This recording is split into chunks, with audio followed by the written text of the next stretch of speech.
Man's another Arsenal fan here. You've just won 1-0 at St James's Park. You happy with this performance, or was it a bit easy for you in the end? I'm happy with the second half performance. The first half performance was so-so.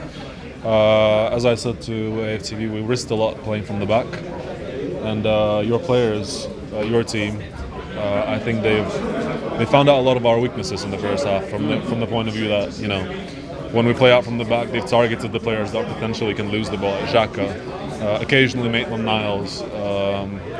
So I was a bit more worried in the first half.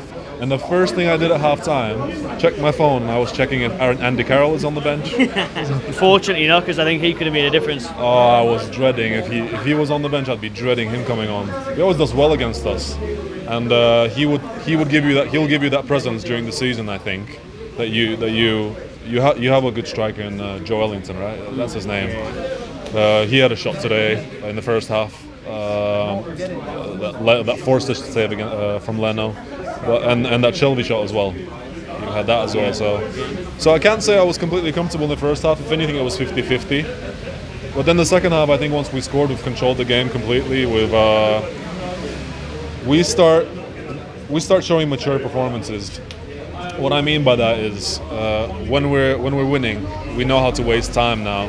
We know how to do the stuff that we used to hate other teams for doing. You know, injuring the players that can be a threat against us. So Guendouzi injured Shelby today. That's why he came on. And I was asking the fan next to me, like, why is Shelby coming on? He's the best Newcastle player on the pitch, probably. Yeah. He can deliver a ball. He tackles. He's very present in your middle field.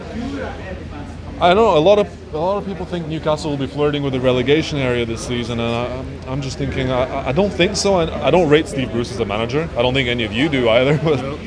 But I think Benitez has left a foundation here, a defensive foundation, and that's what's going to keep you up this season. I think not even just keep you up. I think you'll be 12th, 13th. I think you should be comfortable. So I wouldn't worry too much. I like what you're doing, what I saw before the game, but the dimension of that should increase, and I hope it increases with the season because there's a lot. I sat in the Newcastle end today. Did you? You celebrated when you scored? No, Keep it in. not a chance. Good not choice. a chance. No, I'm not that stupid. But there was a guy behind me, I'm telling you, an Arsenal fan. Aye. And he was sitting with the Arsenal shirt. Really? Yeah. And then some of your fans were standing up. There was 5 big guys up back there standing up and complaining to the stewards. And I was like, how's this guy going to get out? I'm all right, though. I don't do the celebrating. I usually sit with my own fans, but when I do come to the games. But today there was only for the home fans. So I sat in the Newcastle end, and honestly, even the fans that came to the game, you know, the Newcastle fans that came to the game, very quiet atmosphere. And they had something to cheer about today because I thought you guys played well in the first half. I think you know that new kid that came on, the rapid one. Yeah. What's his name? I don't know. Maximin. Yeah, Maximin. I don't know. They were quiet. There was a lady sitting in front of me complaining. Why can we hear Arsenal fans? Because we wouldn't shut up there. I'm saying I sat with you guys. But yeah, I think it's reflective of what mistake Mike Ashley's making with the club, and I can't say I can relate because honestly I looked at your fans protesting today and I'm like, how fucking spoiled are Arsenal fans, even myself included.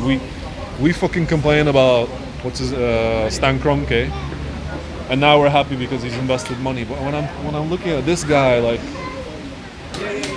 yes, he's investing money. Okay, like this summer you bought a few players, but ultimately you don't do enough to make people like Rafael Benitez stay, and he's a hell of a manager. He could have taken you forward, you know, maybe in the future when you get new owners.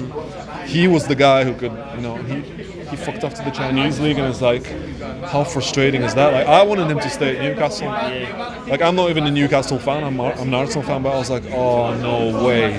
Like, there's clubs I hate, and I mean, obviously in the Premier League, Newcastle is one of those clubs I like from the side. Not because you're playing bad or anything like that, it's just, you know, it's a club that used to represent some sort of tradition, so you still do. Well, it's just like, I wish you all the well. I hope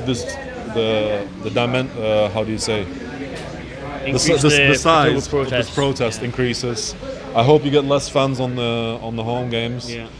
Not because I don't think you should support your team. Of course, I think you should support your team, but I think take a step backwards, take 2 steps backwards, take 3 steps forward. You know what I mean. So that's what's gonna help you guys. Sign more players. You're looking good. Okay, when you in the first half today, so you look very good. I think when Andy Carroll comes back, I think it's a very good signing for you guys. I know he's how old is he? 30. Yeah, he still can give you that up front as a plan B. Sort of what we used to do with Giroud, but even more of an aerial presence. So yeah, I wish you well. I hope you do well this season, and thanks for interviewing me. No, you worries, mate. First time. Thanks very much, mate. Anytime. Cheers. Nice city too.